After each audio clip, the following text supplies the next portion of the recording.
I still remember the weight of the sunlight that morning, how it streamed through the lace curtains, casting delicate patterns across the hardwood floor of my childhood bedroom. It was my wedding day. Not just any wedding day, but the day I would marry Isaac, the man I'd known since college, the man whose laugh made my heart race faster than the opening credits of our favorite comedy.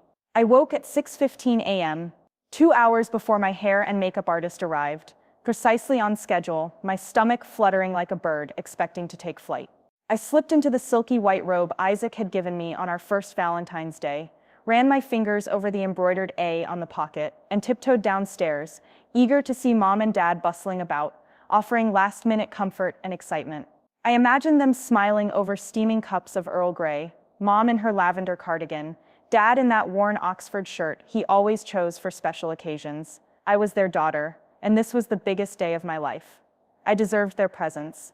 But as I turned the corner into the kitchen, expecting to hear my father's jovial "Good morning, pumpkin," I was met with a different scene altogether. The table was set, yes, with my grandmother's china and Mom's heirloom crystal champagne flutes, but Mom and Dad were nowhere to be found. The French doors leading to the backyard were flung open, and a gentle breeze carried the distant hum of a camera shutter. I followed the sound into the garden, heart thudding, and there they were, my parents in matching linen suits, standing before a line of tripods and lights, directing my sister Clara. Clara stood in a flowing cream dress that Mom had suggested for my wedding, posing against the rose arbor I'd painstakingly renovated for the ceremony. A photographer crouched, calling out, "Just a little more to the left, Clara. Yes, perfect, hold that gaze." My breath caught. I blinked. Surely I was dreaming. Mom looked radiant, her hair swept into an elegant bun. Dad adjusted the reflector panel. My sister, camera in hand, was angling for the perfect shot, sun haloing her hair.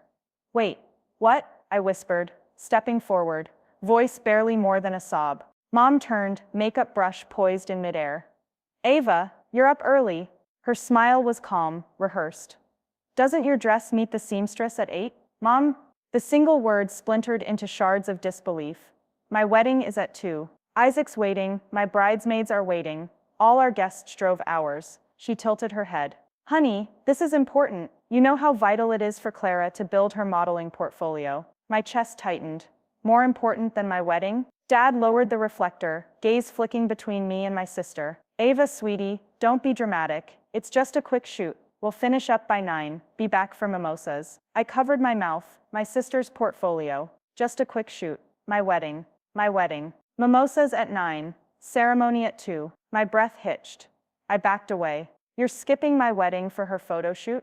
Mom dabbed her lipstick. "You weren't going to have photos until the evening, right? This shoot will help Clara land a big gig." I closed my eyes to stave back tears. "You're my parents. You gave me away at the altar." Clara spun the camera around, suddenly alarmed. "Ava, what's wrong?" I saw her confusion clear in her eyes. My sister, the golden child, valedictorian, prom queen, community volunteer, and now model in training. I loved her fiercely, but this was a betrayal. I snapped my eyes open. "Fine, do your photo shoot, but don't expect me to forgive this." I turned on my heel, stumbling back into the house, the sound of shutter clicks following me like stones hitting water. In the sanctuary of the powder room, I sank onto the edge of the porcelain sink, my wedding day glam kit untouched on the countertop. The hairspray hissed, nail polish dried green in its bottle, and the world blurred behind tears. My cell buzzed, a text from my maid of honor, Sophia. "Are they there yet? You okay?" I typed back. "They're on a photo shoot. Don't know when they're coming back." A flood of replies. "I'm so sorry, what? Do you need me to call them?" Sophia's calm presence steadied me. "They're stuck in traffic," I texted. "Promise." I bit my lip. That was a lie. They weren't stuck in traffic. They were choosing over 30 years of elevating me. They chose Clara's career. I swallowed, hand shaking as I dialed Sophia. "Hey," she said on the third ring, her voice a bomb. "Are you okay?" My voice broke. "Mom and Dad are in the garden, doing my sister's photo shoot in my backyard in my wedding day morning." Sophia's breath caught audibly. "Oh, Ava, I'm so—" I cut her off. "Don't. Just come here." I hung up and splashed cold water on my face, wanting to feel something sharp enough to wake me from this nightmare. I hammered a quick message to my vendors.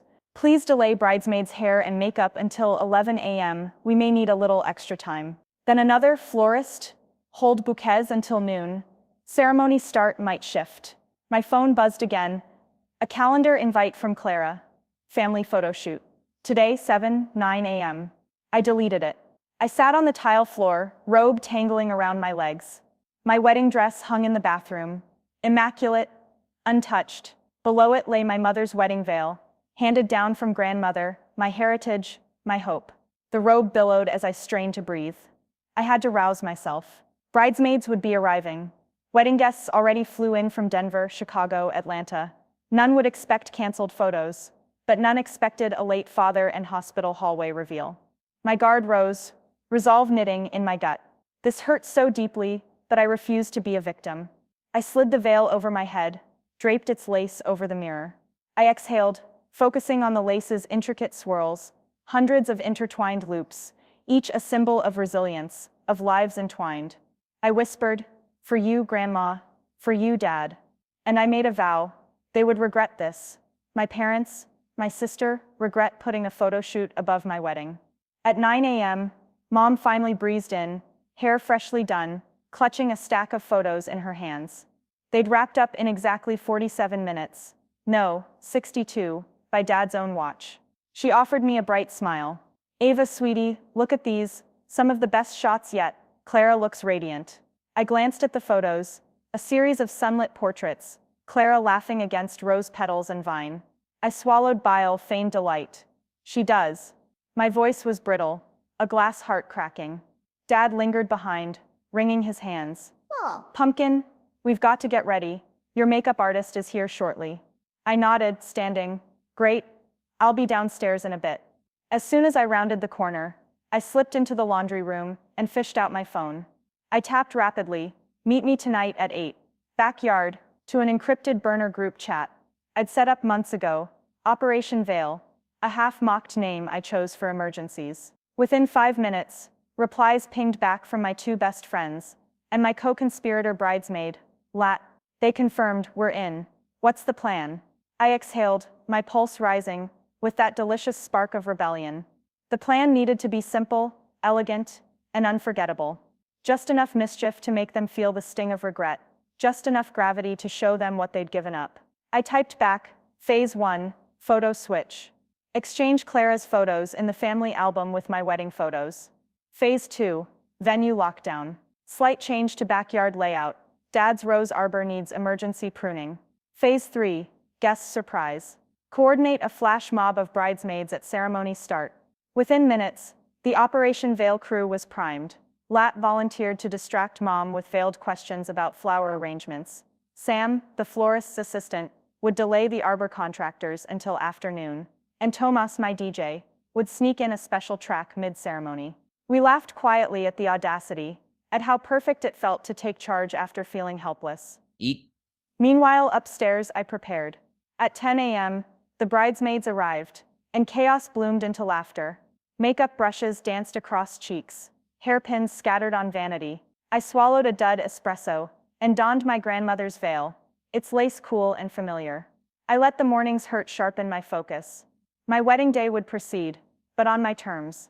At 11 a.m., Mom poked her head in, radiant. "Darling, hair is next." She set Clara's photos on the dresser, 6 identical shots, like wallpaper. I caught Leia's eye in the mirror, and she nodded. At 11:15, the gardener arrived to prune the rose arbor. Eat. Dad came down with him, shears in hand. I stifled a grin as the gardener declared, "These roses are blocking the sidewalk to the altar. I'll clean them up right away." My arbor, my ceremony's focal point, would be under construction until the very last minute. At 11:45, the makeup artist rushed me. Last touch before veil. Ceremony in 15. I nodded, pinch of panic spiking. The arbor looked like a war zone. The bride's path would be a tangle of briars. Perfect. In the living room, Mom assembled family albums, yesterday's wedding family session, set in the second shelf, next to cooking recipes and holiday snapshots. Lat, posing as a curious guest, flipped to the wedding section and gasped, "Oh look, they replaced your wedding photos with Clara's portraits." Mom and Dad crowded, frowning. The album pages gleamed with brunette curls and camera poses, where ivory lace and tuxedos should have been. Mom's eyes widened, hand over mouth. "What on earth?" Clara's model shots stared back, alongside candid bridal suite teasers of me, somewhere else, some perfect wedding shoot from a stock photo. The pages were pristine, the glue fresh. Mom touched them, panic creeping. This was phase 1. As noon struck, the arbormen finished their pruning and backed away. I and my wedding planner, Sam, examined the results. Jagged branches, half-withered blooms, fresh mulch mounds blocking the aisle. The arbor was a skeleton of its intended beauty. Mom and Dad stood at the entrance, shock blooming on their faces. I stood at the altar platform, last brush of powder setting. I cleared my throat. Welcome everyone to our wedding. I paused, voice strong. But please pardon our rustic arbor. I shrugged. Slight. We're going for a minimalist motif. Laughter rippled, some nervous. Mom's lip trembled. Clara bit her lip, mortified. Perfect. As the ceremony neared 2 o'clock, the DJ began softly, classical string quartet, until Thomas, with a sly nod from Leah, hit the booth's secondary playlist. Suddenly, the opening bars of Girls Just Wanna Have Fun blasted across the yard. The bridesmaids jumped up from their seats, mid-ceremony, lip-syncing and dancing down the aisle, wigs and boas included. The guests erupted, Mom shrieked, Clara's jaw dropped, and my father's glasses flew off in surprise. I couldn't help laughing, tears of relief and triumph mingling. In that moment, I reclaimed my day, the day that had begun with betrayal, now sparkling with joy and justice. Mom's face flushed with anger, then sorrow. Later she'd apologize, tears in her eyes. But for now, I stood in the sun, radiant and vindicated, marrying the man I loved against an arbor of fresh-cut roses and a flash mob of dancing bridesmaids.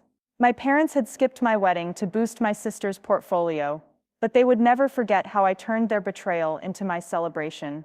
I'd made them regret it forever, in the most unforgettable way. The music died down as the bridesmaids' impromptu flash mob reached its finale, complete with confetti poppers and synchronized high kicks. The yard erupted into laughter and applause, and I felt a rush of triumph I never imagined I'd taste on my wedding day. Beneath the chaos, I spotted Mom's face, half anger, half shame, her eyes glistening. She mouthed something I couldn't quite catch, then turned away as tears spilled down her cheeks. Dad stood beside her, arms folded, mouth set in a grim line. Clara hovered behind them, cheeks flushed scarlet, clutching her camera like a lifeline. Isaac squeezed my hand. Need a minute, he whispered, voice crackling with equal measures of pride and tears. I nodded and leaned into him, letting the laughter and cheers wash over us as the bridal party regrouped. The rose arbor, now half pruned, framed our vantage point like a tattered curtain, but I felt more at home than ever. Isaac kissed my temple. You did it, he said. I did, I replied, voice thick with emotion. And now, let's get married. He offered his arm, and together we strode down the makeshift aisle, poultry feathers of confetti clinging to our shoulders, toward Pastor Ramirez, who stood waiting with a grin that radiated delight. The guests, family, friends, neighbors, settled back into their chairs, still buzzing, while the DJ restored the playlist to traditional wedding music, albeit with a playful wink in his volume levels. Pastor Ramirez cleared his throat. Well, that was certainly memorable. He glanced at Mom and Dad, who avoided his gaze. But today is about love, commitment, and moving forward together. Ava, Isaac, will you join hands? We clasped hands, our interlocked fingers warm. He gave me a watery smile. I gave him mine. The pastor launched into traditional vows, but I heard only Isaac's voice in my ear. I promise to support you, even when we disagree, even when the unexpected happens, like your parents' photo shoots on our wedding day. I promise to love you fiercely, laugh with you always, and stand by you in every flash mob life throws our way. I blinked back tears and recited my vow. I promise to cherish you, to defend our dreams, to turn betrayal into celebration, and to love you more each day, even when things go sideways, or else. Laughter rippled, and Isaac squeezed my hand. The pastor nodded, raised his arms for the rings. We exchanged bands, simple gold bands engraved with always and forever, and sealed our vows with a kiss that sparked fresh applause. As we walked back up the aisle, as husband and wife, the confetti rained again, this time celebratory, not chaotic. I caught Clara's eye. She glanced away quickly, then offered a small, hesitant smile. Mom dabbed her eyes with a tissue, fighting tears, while Dad's stern mask cracked into a proud grin as he muttered, "Look at my girl." And just like that, the tension thawed. The reception unfolded under white twinkle lights strung between trees.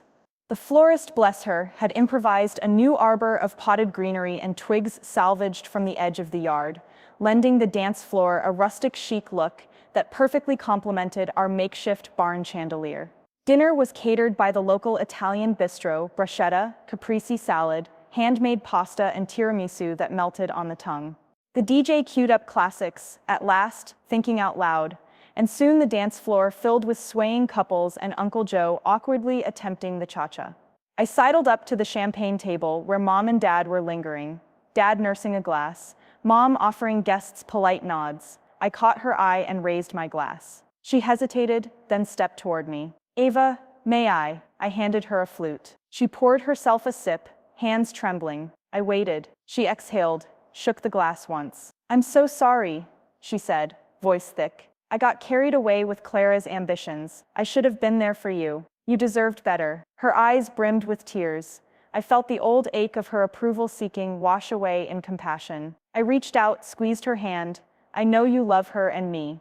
Today was rough, but you're here now." My eyes found Dad, who placed his hand on my shoulder. "I'm proud of you," he said quietly. "And I'm sorry." He lifted his glass. "To my daughter and her new husband." I raised my glass and echoed, "To family." Later, as the sun dipped beneath the horizon, I found Clara standing by the fire pit, marshmallow roasting skewers in hand. She looked at me, eyes flushed from the spotlight, and offered a shaky smile. I approached her slowly. She tensed, ready for rebuke. But I surprised her. I held out my hand. "Dance with me?" I asked. She blinked. "You want to dance with me?" I nodded. "Because you're my sister, and you're worth more than a photo shoot." She hesitated, then slipped her hand into mine. We moved to stand by me, a slow sway beneath flickering flames. Her shoulders relaxed against mine. "I'm sorry I stole the day," she whispered. "I got caught up in my own vanity," I whispered back. "And I set a trap, which maybe was overkill." I squeezed her hand. "But I did it because I loved you, and wanted you to know what it felt like when someone chooses you." We danced in silence, forging new understanding under moonlight. The night wound down with impromptu toasts from friends. Isaac's college roommate launched into a risque anecdote. My best friend recounted every childhood misadventure, from treehouse mishaps to prom night shenanigans. Laughter echoed, tears spilled, memories shared. The arbor was lit with paper lanterns, casting warm halos over benches and the gravel path. As the band ramped up for our last dance, Sweet Caroline, I pulled Isaac close and held him tight. "We did it," I murmured. "We got here." He pressed his forehead to mine. "We did, and they'll never forget it." He grinned. Softly, Canada. Good times never seemed so good. We sang along, guests joining in, voices rising in celebration. I felt a surge of gratitude for the unexpected trials that taught me strength, for the family bonds that, though tested, had endured, and for the husband by my side who'd loved me through chaos. When the music finally faded and the last guests drifted away with leftover cake and cozy hangovers on the horizon, Isaac and I retreated to our bridal suite, nestled in the renovated guest house at the edge of the yard. I shed my dress, feeling for the first time truly free within its delicate lace. Isaac helped me untangle the veil from my hair and draped it across the headboard like a banner. We sipped black coffee by candlelight, the hush of post-celebration wrapping around us. He slipped on his new wedding band, then slid mine onto my finger. I traced the gold with my fingertip. "A perfect trap," he teased. "But I wouldn't have it any other way." I laughed, leaning my head against him. "I wouldn't either." He rested his cheek against mine. "Tomorrow we'll wake up married. The world will go on, maybe with a few whispered rumors among the guests about rose arbors and dancing bridesmaids." He kissed the top of my head. "But today was ours." And as the stars winked overhead, I knew he was right. My parents had skipped my wedding and thought they could hide the light of the day for someone else. But I'd turned their absence into a celebration, their slight into sweet justice. I'd ensured they'd regret it forever, not because I wanted to hurt them, but because I needed to protect the day that belonged to me. Under the soft glow of lamplight, surrounded by the remnants of a wedding turned revolt, I whispered to Isaac, Let's start the rest of our lives. He held me close. Always. And in that promise, I found the true gift of my wedding day: resilience, forgiveness, and love that triumphed over every trap we set and every trial we faced.